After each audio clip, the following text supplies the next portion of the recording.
En tiempos de la antigua cultura de mayas, zapotecas, toltecas, etcétera, nunca estuvo el arte divorciado de la religión y de la ciencia y de la filosofía.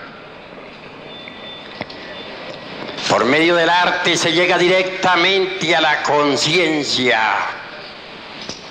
Por medio del arte se instruye al cerebro emocional y eso es grandioso.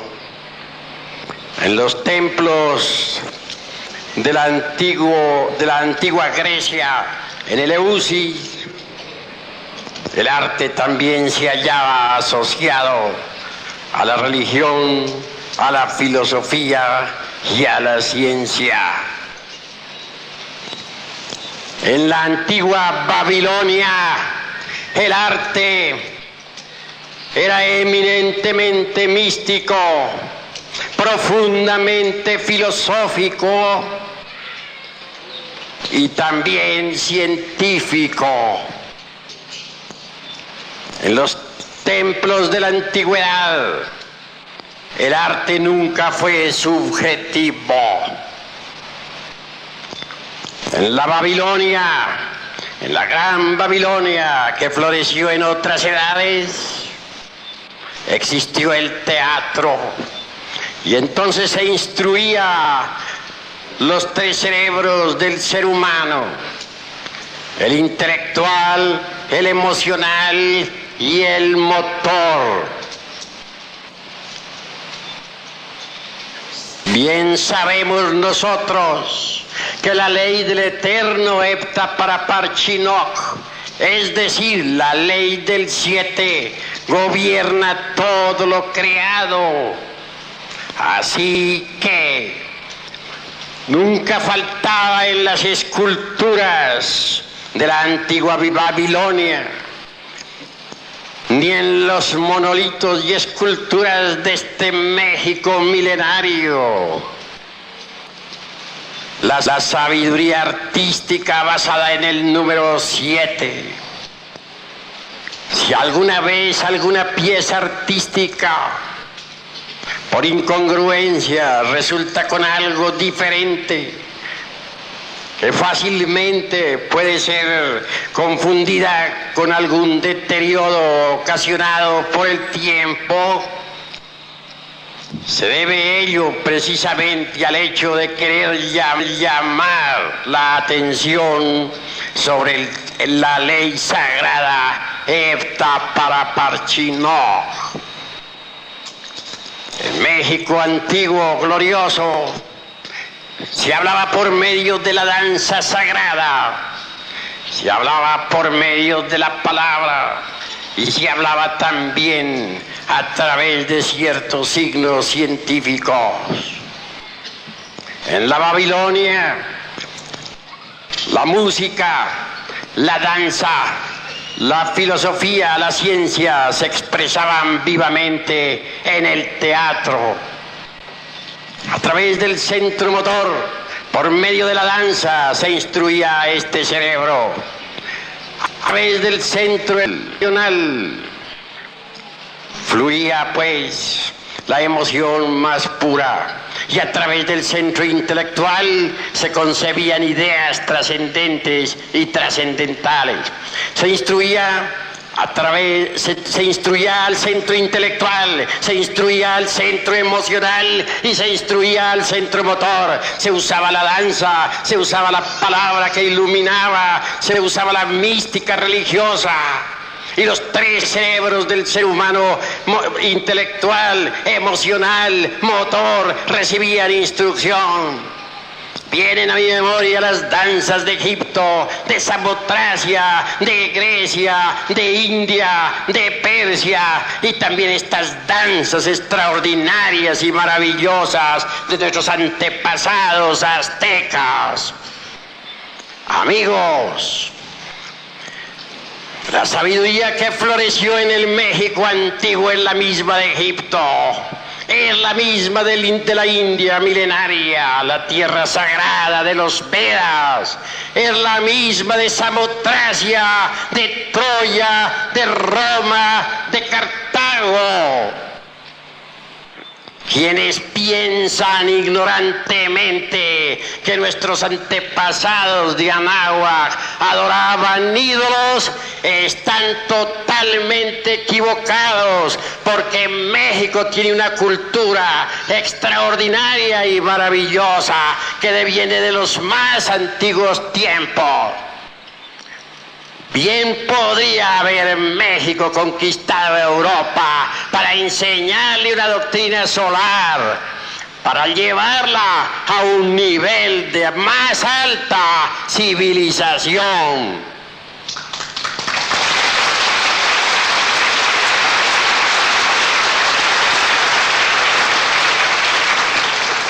Amigos, si en la vieja Europa se adoró al Cristo, quiero que sepan también que aquí se reverenció al Cristo cósmico, a nuestro Señor Quetzalcóatl. No es pues Quetzalcóatl un ídolo como presumen de ello muchos supercivilizados e ignorantes. El drama de nuestro Señor Quetzalcóatl es formidable, extraordinario, maravilloso. Es el mismo drama de Yeshua Ben Pandiraj, es decir, el mismo drama de nuestro Señor el Cristo. Bien podemos asegurar y en nombre de la verdad que Quetzalcóatl es el Cristo. Si leemos cuidadosamente los viejos códices, hallaremos riquísima información sobre nuestro Señor Quetzalcóatl. Vivía él, se dice, en una casa espléndida, en una ciudad maravillosa, viva representación divinal del paraíso terrenal. Un día cualquiera, dice la tradición alegórica o simbólica, mandó llamar a su esposa. Ella concurrió al llamado. Se extendió la estera sagrada en el duro piso y cuenta la leyenda de los siglos que se embriagó con vino. No debe tomarse esto en el sentido literal de la palabra. Realmente se trata de alegorizar el drama edénico.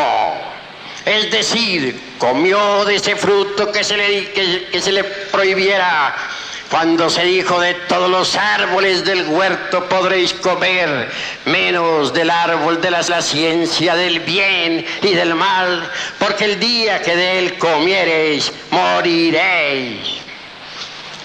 Quetzalcóatl se entristeció mucho por haberse embriagado. Es decir, había comido del árbol de la ciencia del bien y del mal. Entonces hubo de abandonar la lejana Tule, la ciudad espléndida de la luz, y vagó por todos los países del mundo, sufriendo terriblemente. Nos viene a la memoria aquel momento en que Jehová Dios se dirigiera a Adán y Eva para decirles: vosotros pereceréis. Y ellos hubieron de salir del Edén para trabajar y ganar el pan con el sudor de su frente y para alumbrar sus hijos con dolor. Así también nuestro Señor Quetzalcóatl, vagando por todos los países del mundo, sufrió lo indecible, arrojó sus joyas en un río sagrado, escondió sus tesoros divinales y se fue en busca de la tierra roja. Sufrió mucho y mirándose un día en el espejo dijo: he envejecido. Fue sometido a pruebas por algunos magos negros, pero él salió victorioso.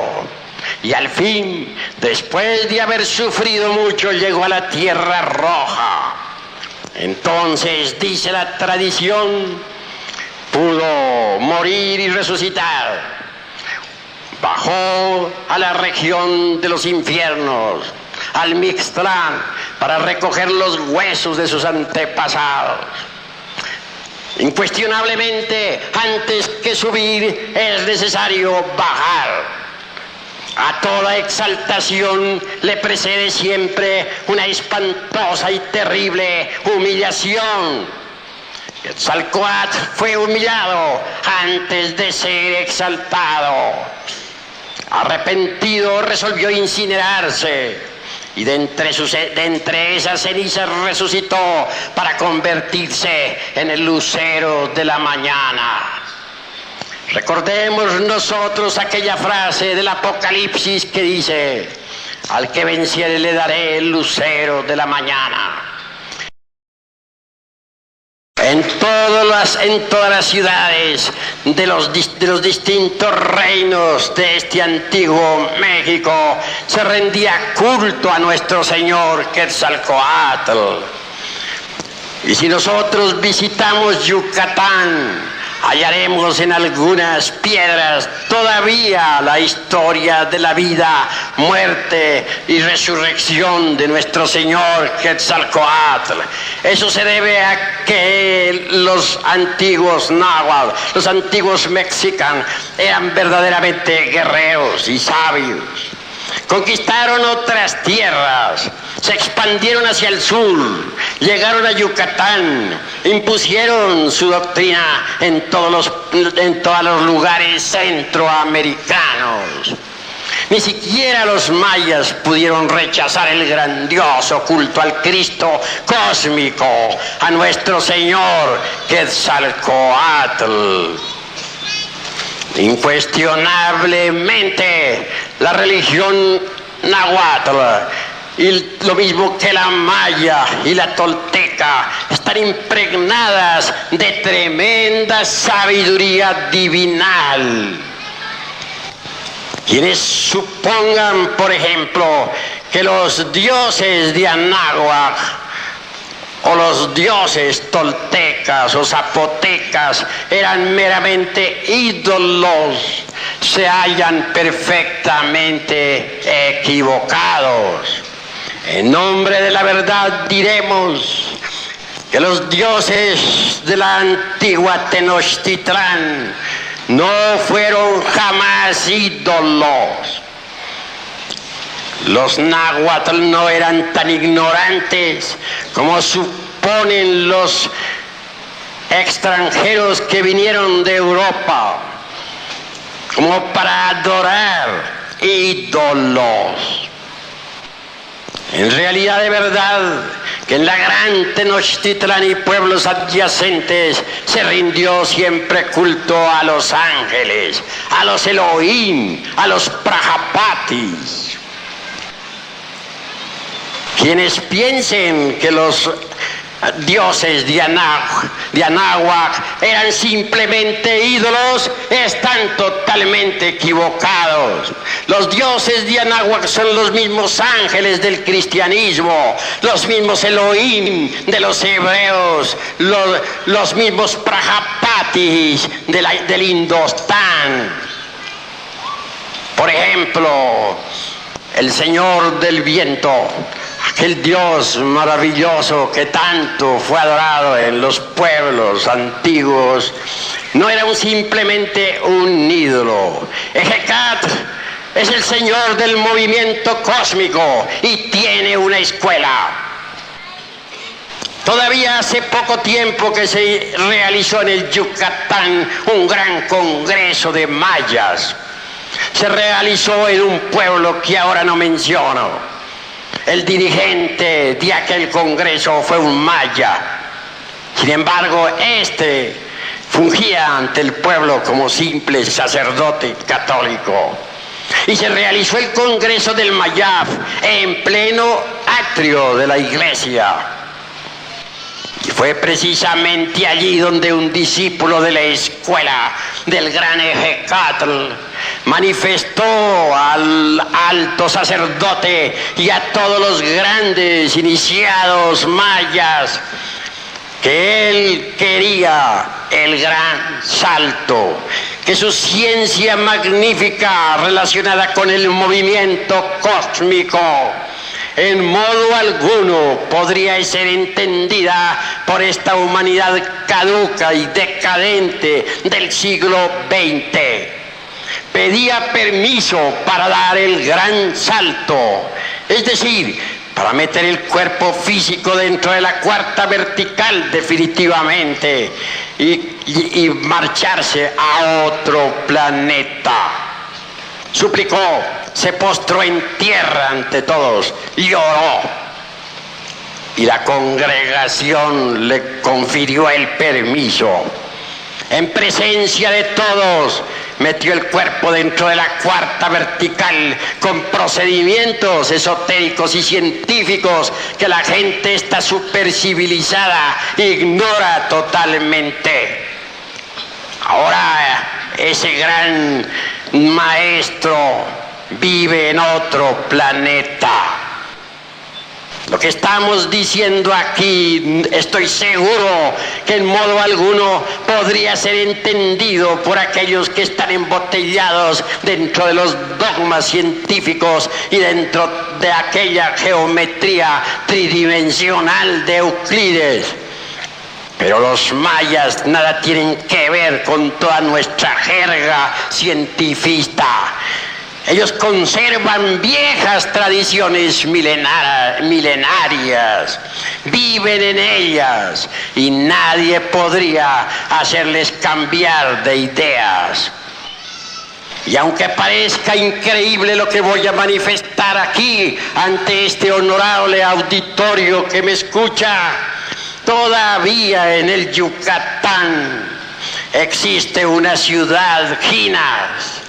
En ella moran gentes del antiguo Mayab. En ella viven conservando aún su ciencia, estudiando sus tablillas siderales, haciendo sus cálculos de tipo matemático. Estamos plenamente seguros de que los famosos supercivilizados de esta época jamás darán con esa gran ciudad del Mayab. El México antiguo tuvo una cultura que ni remotamente sospechan las gentes de esta época. Me viene a la memoria el caso aquel tan extraordinario de los 60 ancianos, queriendo el poderoso emperador Moctezuma saber algo sobre nuestros antepasados. Llamó a su primer ministro diciéndole: quiero saber cuenta de los siglos. Que el anciano respondió: poderoso emperador, ellos viven en la lejana Tule. Quisiera llegar allá, dice el gran emperador. Imposible, el camino está cerrado, no es posible. Solo metiendo el cuerpo por medio de encantos extraordinarios dentro de la cuarta vertical podríais llegar a ese lugar. Lo que me ha dicho el primer ministro, responde el poderoso emperador Moctezuma, es verdad, porque el anciano historiador de este gran imperio me lo ha comprobado. Y marchándose, llegó a su palacio. Días después los heraldos convocaban al pueblo. Y convocaban también en forma específica definida a los 60 ancianos. Estos vinieron El emperador, dirigiéndose a ellos, les dijo: quiero saber dónde viven los dioses de Anáhuac. Quiero saber algo sobre Quetzalcóatl y sobre la madre de Huitzilopochtli y sobre todos esos santos y heroicos varones fundadores de la gran Tenochtitlán.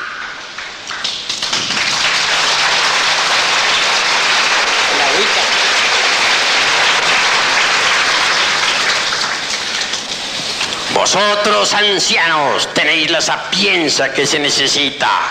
A vosotros os encomiendo inmediatamente esa labor. Deberéis llevar presentes para la tierra sagrada de la lejana Tule. Y entregándoles esos presentes les dijo: marchaos. Dice la leyenda de los siglos que los 60 se prepararon con muchos ayunos y abstinencias, untaron sus cuerpos con ciertas hierbas y luego, haciendo sus mágicos círculos y sus encantos, así cuenta el padre Durán en una de sus obras, eminente sacerdote, metieron el cuerpo físico dentro de la cuarta vertical. Es tan real esto que ni siquiera el padre Durán se atreve a negarlo. Y viajaron, dícese, por la dimensión desconocida hasta la lejana Tule. Al llegar allí, dice la historia que entonces se pusieron en contacto con un buen anciano. Preguntaron ellos por estos heroicos fundadores, discípulos de los dioses santos. Y se les dijo que ellos vivían allí. Se condujo a los 60 hasta el lugar donde estaba viviendo nuestro señor Quetzalcóatl y todo su séquito de heroicos y nobles varones mexicanos. Entregaron sus presentes a quienes debían entregar. Mas no se deja de mencionar el caso de que cuando marchaban hacia las casas de tan legendarios señores, los pies se hundían en la arena y hasta se les dificultaba a estos 60 caminar. ¿Qué os pasa?, preguntó el anciano a los 60. ¿Por qué no podéis andar? ¿Qué es lo que coméis vosotros, mexicanos? ¿Qué es lo que bebéis? Los 60 respondieron: Señor, nosotros bebemos mucho pulque y nos embriagamos. Comemos de toda clase de carnes de caza. Desgraciadamente también fornicamos. Es por eso, ilustres varones, dijo el anciano, que se os dificulta caminar en este lugar. Vuestros presentes ciertamente no son para nosotros necesarios, pues vivimos una vida modesta, dormimos en el duro yermo, no necesitamos de lujo. Una anciana salió al encuentro de los 60. Traía la cara tiznada con carbón. Su vestidura estaba toda rasgada y sucia. Era la madre de Huitzilopochtli, la deidad fundadora de la gran Tenochtitlán.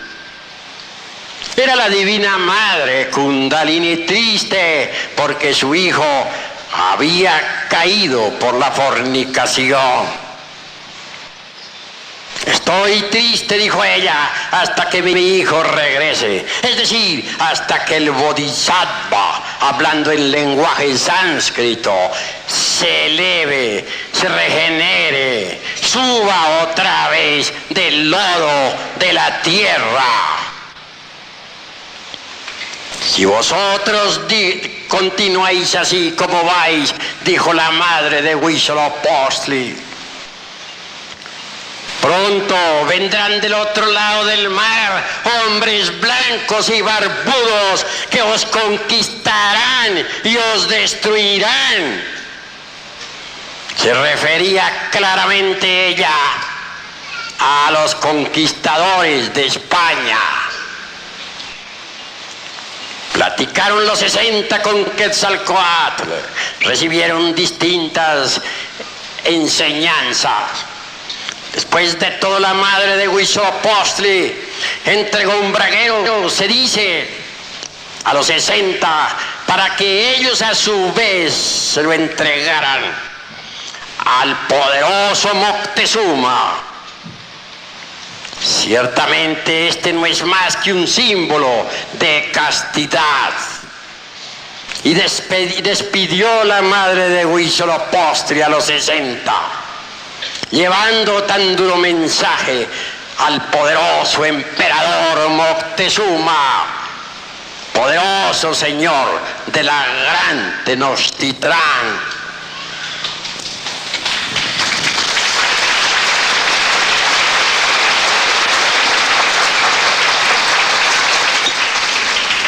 Regresaron los 60 por entre la cuarta vertical, con su cuerpo físico en estado de ginas. Algunos de ellos perecieron durante el trayecto, pero quienes lograron volver a la gran Tenochtitlán entregaron el mensaje al poderoso emperador, y él y su primer ministro lloraron, llenos de dolor.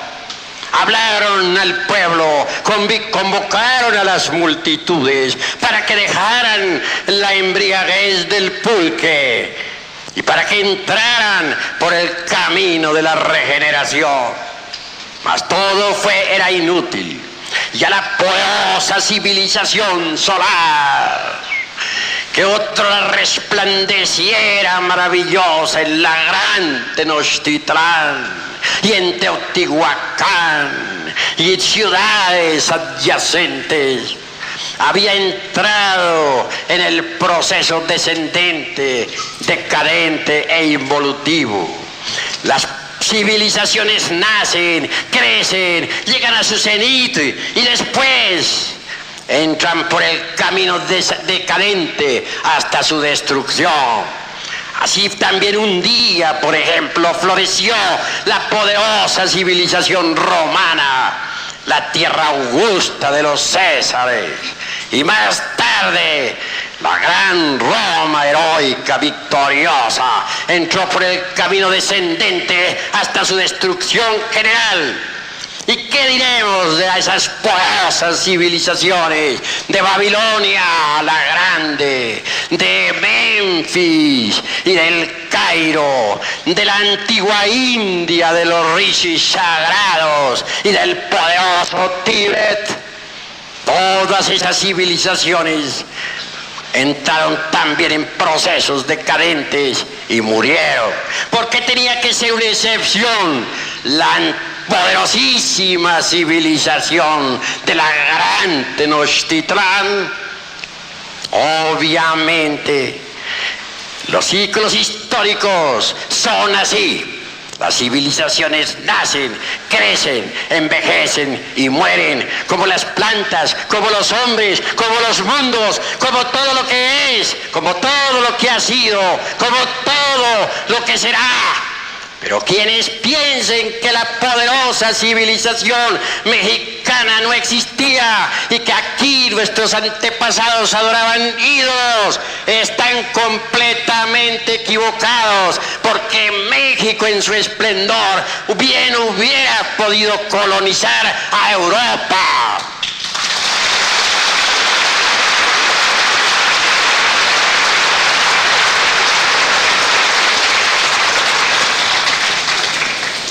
Nuestra Asociación Gnóstica de Estudios Antropológicos y Culturales posee tesoros preciosos.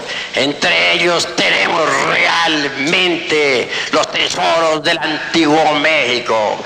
Quiero referirme a los tesoros esotéricos y endotéricos, a los tesoros trascendentales y trascendentes, a la poderosa cultura mística, religiosa y artística de la antigua Anáhuac. Invitamos a todos los hombres y mujeres de buena voluntad a conocer todos estos tesoros extraordinarios, a estudiar en verdad la doctrina antigua del México milenario. Amigos, es necesario comprender la hora en que nos encontramos. Los hijos del quinto sol, está dicho claramente por los sabios de Anáhuac, perecerán por el fuego y los terremotos. En estos instantes de crisis mundial y de bancarrota de todos los principios, la tierra tiembla por todas partes. Ora en Europa dando 7.000 muertos, ora en el Perú dando 50.000, ora en la tierra de Managua acabando con la capital de ese país, ora en Venezuela o en Colombia o en la China. Y nadie conoce realmente la raíz de todos esos terremotos. Y es que ahora comienza a cumplirse todo lo que dijeron los sabios que cincelaron la piedra del sol, el calendario azteca. Los hijos del quinto sol, es decir, nosotros pereceremos dentro de muy poco tiempo por el fuego y por los terremotos. Paz, inverencia.